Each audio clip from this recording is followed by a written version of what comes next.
Hello, welcome to my channel. I am Rita Wallace, family and parent educator with Wallace Family Ministry. Thank you for tuning in. We are on day 7 of the Love Dare, and this one is for marriages. I also have one for parents as well. So if you have not tuned into that, make sure you get started on that as well, or you can do them one after another.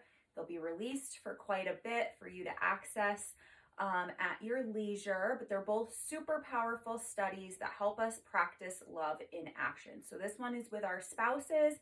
It can be with a partner. It can even be if you're currently single, or whatever your situation is, you can get creative with the study if you just want to practice love in action.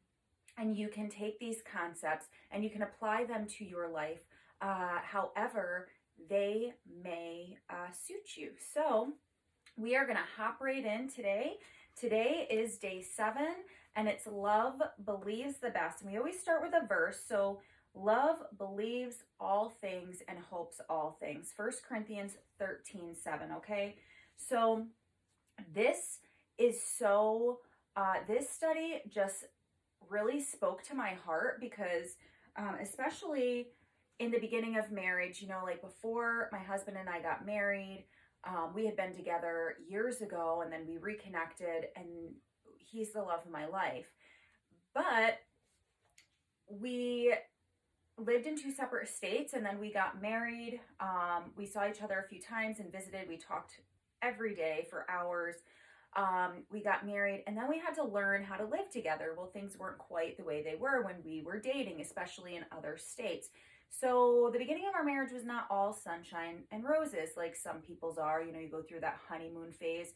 I think we're kind of getting into a honeymoon phase, or sometimes we get in there.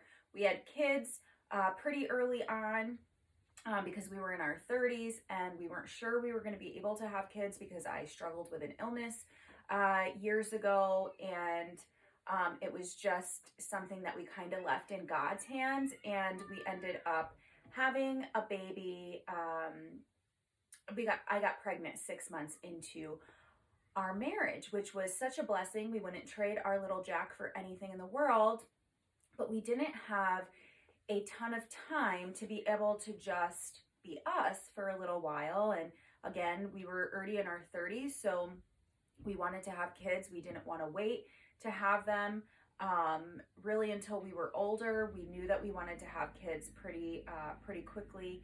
I think maybe if everything happened exactly the way it was supposed to and for a reason. And I think maybe so I say that because I also think that if we waited a few years, that maybe we would just have been able to learn how to be together a little bit better than kind of just figuring it out as we went along. And we lived in survival mode for some time after Jack was born.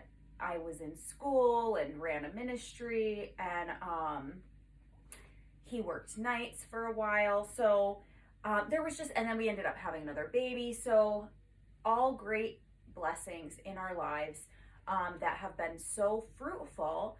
But that doesn't mean that they're not hard. So I think that when you're going through all of these things, and the point of me telling you this is we go through things in life, and life just kind of takes over and happens, and we're not intentional, but we end up putting our spouses in a room called the depreciation room. And that's what we're going to talk about today, is this idea that Alex and Stephen Kendrick have in the Love Dare study about how we put our spouses in the depreciation room more often than we put them in the appreciation room if we're not intentional. So we're going to read about that today. We're going to talk about that a little. I just gave you a little bit of my background because I wanted to share that, because this really hit home for me. The first time I did this study, I was like, wow, I know for a fact that I have put my husband there. I'm not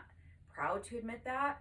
I don't want him in that room. I want to focus on all of the great qualities in him, because there are so many. And if we're not careful, we can focus on the negatives. And honestly, I'm a human development major, so our brains tend to go towards the negative if we do not redirect them. So, and one of the reasons for that is because we're always fighting to survive, right? We always are thinking, not subconsciously, not consciously, that we need to survive. That is our will as humans, is that we have to survive. So we're always in that, we tend to go into that flight or fight mode when we're in certain situations. And we really have to be intentional not to allow our brains to go there, to reprogram them, to take these beliefs that we have about our spouse, when they're bothering us or annoying us or whatever it may be, and say, no, that's, yeah, maybe he did annoy me in the 5 minutes, but these are many, many great things about him that I love, right? So we're just going to hop right in. So in the deep and private corridors of your heart, there is a room, and it's called the appreciation room, right? This is where we want our spouse to be. It's where your thoughts go when you encounter positive and encouraging things about your spouse. We want to believe the best in our spouses. We want to believe the best in people. And sometimes our lives have taken us in a direction, especially if you maybe didn't have a good childhood, maybe didn't have good role models on how marriage should be. Maybe your parents fought a lot. Maybe they got divorced. Maybe they weren't in a happy marriage. Maybe you had one parent and you didn't have two parents, and that happened for years on end. Maybe you lived with your mom or your dad and they just remained single, so maybe you didn't have necessarily see what discord looks like in a relationship, but you didn't have the positive I wanted to say encounter, sorry guys, the positive role models for what a marriage should be. Oh my goodness, it took me a while to think of what I was trying to say there. Sorry about that. So these are the things that we think about our spouse that are encouraging and positive. They're in the appreciation room, right? So sometimes we visit this place, right? Oh, they do something nice for us. Oh, my spouse is so amazing. They bought me flowers. So thoughtful, so caring, so selfless, right? So on these walls in this room, they're kind words and kind attributes, good things that are written about our spouse. So they can include, excuse me, I'm not doing well today. Goodness gracious. Maybe they're honest, intelligent, so super sweet, like some things like that we talked about before. Hard worker. Oh, they're such a good cook, right? They're so handsome. My husband looks so good with a tan. So these are the things that are discovered about our spouses that have embedded themselves in our memory, okay? So when we think about these things, when we focus on these things, we tend to appreciate our spouses more, okay? We become more grateful for them. And most things, unfortunately, that are in this room happen in the beginning of our relationships, right? In the very beginning, okay? We loved them so much. I mean, this is why you got married, right? You had so much respect for them. You loved them so much. They were so thoughtful. They did things. There was effort, right? And maybe your marriage has gotten into a rut where not much effort is being put into it, and you're just kind of rolling with emotions and doing things on those holidays and stuff where it's kind of expected, but you're never really surprising your spouse. You're never really doing anything kind for them or selfless on a regular basis. And your marriage is just kind of going through the motions, right? So we spend so much time in this room in the beginning of our relationships that sometimes when we don't have good relationships, if it's not a good relationship, if it's an abusive relationship, we tend to just put our spouses in this room and we ignore warning signs, right? We could be in that situation. So this room really, unless we're intentional, tends to be the place we visit more often before we're married, and even in the beginning of our marriages. But as our marriages go on, we get married, we have kids, we do things, we realize that we don't visit this room very often, as we used to, right?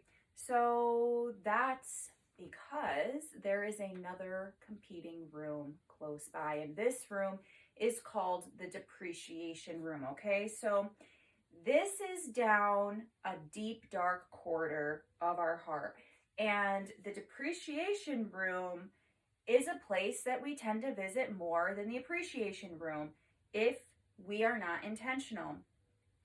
On the walls of the depreciation room, things are written that bother us about our spouse, that are irritating us the most about our spouse. We have opinions and words there that might not be very kind. They are where our hurt feelings go, our pains of frustration, the disappointment of unmet expectations that we have for our spouses, right? And this room is lined with all of the weaknesses and failures of our spouses, okay? So, their bad habits, hurtful words, poor decisions are written in large letters, and they cover the walls from one end to the other. And if we stay in this room long enough, we get depressed, and we start expressing things like, my wife is so selfish, my husband can be such a jerk, or maybe I think I married the wrong person. That's a big one, right? Some people write very, very hateful things in this room, where we are just preparing for the next fight, where we're rehearsing for that next argument. So we have these things in our back pocket that we can say the next time our husbands or our wives are being jerks to us, right? Emotional injuries fester here, adding more scathing remarks to the walls. It's where ammunition is kept for the next big fight, and bitterness is allowed to spread like a disease. People fall out of love here, okay? But we know that spending time in the depreciation room kills marriages, okay? Divorces are plotted in this room, and violent plans can even be schemed here. Okay, the more time you spend in the depreciation room, the more our hearts end up devaluing our spouses. Okay, it begins the moment that we walk in the door of this room. We just let all of our care for them fall off, and it continues to just drop to the floor with every single second that we spend in there. So maybe we say, well, the things that I'm saying are the truth. These things are truly happening in my life. I'm so frustrated. I'm so irritated. I can't believe they did this to me. Maybe they lied to you. Maybe there's broken trust. Maybe you're finding it so hard to forgive, right? But the things in the appreciation room that you put in there, those things are also true about our spouses. And sometimes our spouses lie to us because they don't want to disappoint us. Sometimes, and it's not right. That's not the right response. It's a growth area that hasn't necessarily happened yet. They're afraid to tell you the truth because of how you're going to react, how it's going to make you feel, how, maybe they don't want to hurt you. And sometimes our spouses lie about the stupidest things, right? And you're just like, you're breaking trust because you're lying to me about stupid stuff.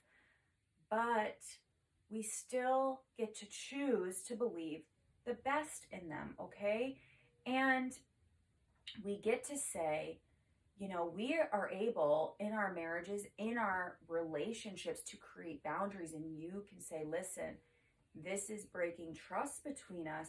I love you and I value you, and I need you to tell me the truth moving forward. We're going to make mistakes as humans. Not any of us are perfect. I make a mistake on a daily basis in some aspect of my life, right? And I'm willing to bet that if you were going to be true and honest with yourselves right now, we all could say the same exact thing. Whether it's misstepping off a porch, or out of the car, or shutting my shirt. Man, I'm having a rough time this morning. Our shirt in the door, or saying something we shouldn't have said, getting really angry and frustrated and acting out in that, right? Saying things we don't mean. We can all go to these places, of imperfection throughout the day. And that's the beauty of being humans, is that we're not going to be perfect. And there's things about us too that maybe, we've created, some mistrust with our spouses as well. So we want to focus. If you want to be with this person, right? If you love this person, and love is a choice, it's something we have to do to act. We still have to believe the best about our spouse. We still have to be able to have conversations with our spouses that say, look, this is something that I'm really hurt by. And this is something that, and we do this not in an accusatory way, but that we express how something made us feel. If it's necessary for us to talk about, sometimes somebody's just having a bad moment, and not everything needs to be talked about and discussed. If you're just having a bad day and you just kind of, if my husband's having a bad day and I just get him at the wrong time, or if he's frustrated in the moment and he's a little cranky with me, well, that's not something I really feel the need to have a conversation with him about. If this is an ongoing issue where he's talking to me a certain way and treating me a certain way for days on end, well then yes, okay, obviously something's going on with you. So let's talk about this, because you're not treating me kindly, and that's not okay, right? So let's figure out why you're so upset and work through that. Let me help you. I want to be here for you, right? As opposed to treating each other back and forth inappropriately and not lovingly and unkindly, right? We want to make sure that we are offering that support, believing the best in our spouses. If you want to be with your spouse, we have to choose to love them unconditionally. We have to choose to take a step back from the depreciation room and enter the appreciation room more often than not, okay? We have to choose to focus on those good things, to encourage them in those good things. I will tell you, our brains are wired. If we are programming somebody to believe, that says, okay, we're saying things to them that tell them that we believe the best in them, we're encouraging them, we are cheering for them, we become their biggest cheerleaders, they're going to subconsciously start living up to that expectation, because it's going to make them feel good, right? They're going to start feeling really good about themselves. Well, like, my wife said I could do this, or my husband said I could do this, and they believe in me, so it just helps me believe in myself a little bit more. Maybe I can do this, right? And it's going to help to push them to a new level of confidence that maybe they didn't have before, right? So these are good things when we're focusing on the positives and the great attributes that we love about our spouse, because those things are still there, whether they're coming out or not. Maybe our spouses are going through something hard. Well, we shouldn't ignore those things. We should try to help them through it, because we're one when we become married, and that is our partner. That is the person that, that's our person. And we chose that to be our person, and we have to choose sometimes on a daily basis, good or bad, unconditionally, to love that person anyway. Okay? So, yeah, maybe these things are true, right? Maybe the bad things are true. Maybe those things that you focus on are true, but so are the things in the appreciation room, okay? Everyone fails and has areas of growth, right? We all have unresolved issues, hurts, and we all come with personal baggage. None of us are void from that. None of us escape trauma and personal baggage in our lives, okay? We all have it. So let's get to a trusting place with our spouses where we can bring that to each other and help each other work through that, right? So, but we possess this unfortunate tendency to downplay our own negative attributes, right? Like, we don't focus on our own negative attributes when we're going in the depreciation room. Often we're focusing on what's wrong with our spouses. We're not saying, hey, what's wrong in me? In the beginning of our marriage, and I always have asked my husband, hey, I'm teaching family and parent education, so that means some of our stuff I have to lay on the line, and he's given me permission to do that. I try to be really respectful and not go in deep into things that, don't need to go deep into. But in the beginning of our marriage, there was some distrust that was created in our marriage, and I was really upset with my husband for a really long time over it. And I really had to search my own heart, though, and say, hey, but you want to know what? I do this in response to certain things in our lives, and that creates that creates a distrusting situation for him with me.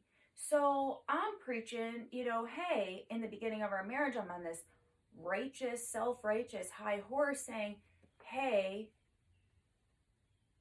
this is making it so I can't trust you. And it was something really silly, but it was creating some distrust between us. And that's a big thing for me.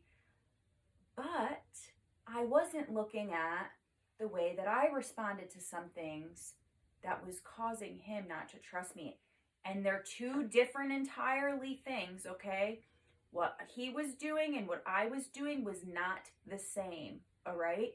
They weren't the same at all, but they were creating the same result. They were making it so I wasn't trusting him and losing trust in him, and it was making it so he wasn't trusting me. So there was this issue here where I had to say, okay, Brita, like, you have to look at what you're doing here, and you have to fix this. You have to work on this. This is an issue, right? I can only change myself. We can only change ourselves, okay? And we're both better at those things. I think he's actually better with his a little more than I am with mine, because mine stems, and it's not an excuse, but mine stems from trauma, deep rooted trauma that happened in my childhood, and I suppressed it for years and years. So this is something that I'm now really working through. A lot of my trauma I have worked through already. And then this one thing is like, okay, I need help with this. I need a little more support. And that's okay to admit. That doesn't mean it has to be forever. It's that I need support with this thing right now. So I'm going to do what I need to do for myself to get it to better my marriage, to better my family life. Because when my marriage is thriving, everybody in my family is thriving. Our family dynamic is, I don't want to say we have to be doing okay. If our marriages are falling apart, so are our kids. Maybe they're not showing it, but they are. They're suffering. Okay? They're affected by it, right? So we and our kids go through other things. So I don't want to say like, yes, they're absolutely 100% thriving if we're doing well, but if we're doing well, then it's easier for us to help our kids do well. If they're going through something, they're more apt to thrive than when we are suffering, when our marriages are suffering, when our relationships are suffering. So are our children, okay? Especially when they're exposed to that. So, we don't want to put our partners bad, attributes, these things that pain us and frustrate us about them under a magnifying glass without looking at our own faults and areas of improvement and growth that we need to be working on. All right, so let's get down to the real issue. Love knows about the depreciation room, and it does not live in denial that it exists, okay? It doesn't. And that's probably not what you thought I was going to say. But love chooses not to live there, all right? We must decide to stop running to this room and lingering there after every frustrating event in our relationship. It does no good to, and it drains the joy right out of our marriage, okay? It does, love chooses to believe the best about people. It gives them the benefit of the doubt. It refuses to fill in the unknowns with negative assumptions. And again, our brains go there. We have to be intentional. Let's not do that. Let's not fill our brains with the unknowns, okay? And when our worst hopes are proven to be true, that's right, when our worst hopes are proven to be true, love makes every effort to deal with them. We address it, and then we move forward, okay? As much as possible, love focuses on the positive. It's time to start thinking differently, okay? It's time to let love lead our thoughts and our focus. The only reason we should glance in the door of the depreciation room is to know how to pray for our spouse, okay? Or our partner, or whoever it is for you. Maybe it's a parent we've put here, because we can put our parents here too, and maybe that's why you're doing this study. But let's choose to believe the best, okay? And the only reason we should ever go into this room is to write "covered in love" in huge letters across the wall. So we pray for them and say, my spouse is covered in love here, okay? And then we choose to move into the appreciation room, to settle down there and to make that our home, all right? So as you choose to meditate on the positives, you will learn that many more wonderful character qualities could be written across these walls. Your spouse is a living, breathing, endless book to read. There are one thing about marriages that are so amazing, and even being a parent, is that we get to constantly learn new things about each other. We're constantly growing, we're constantly adapting, we're constantly developing until the day we die. And we get to learn more and more about the people that we love in our lives, right? Dreams and hopes that we have not realized that live inside our spouses, some of their talents and abilities may be discovered here like a hidden treasure, okay? But the choice to explore them starts with a decision by us. We have to choose to take that step. You must develop the habit of reining in your negative thoughts and focusing on the positive attributes of your mate. This is a crucial step as you learn to lead your heart to truly love your spouse. It's a decision that you make, whether they deserve it or not, okay? So we're just going to hop into the dare. So for today's dare, we're going to get 2 sheets of paper, all right? And on the first one, we're going to spend a few minutes writing out the positive things about our spouse. The next one, we are going to do the same exact thing, but with the negative things, okay? And we're going to place both of these sheets of paper, when we're done, aside in a secret place for another day. There is a different purpose for each of these, okay?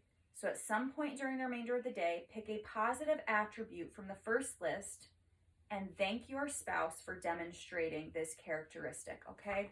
So we want to make sure that we're practicing love. So don't just do the lists and not thank our spouses for that positive attribute that we really want to focus on with them. Make sure that we're doing the dare, because that's what's really giving us change. That's how we're practicing love in action and how it helps our relationship bloom. So we didn't go over the key points today, but hopefully you can see them and write them down.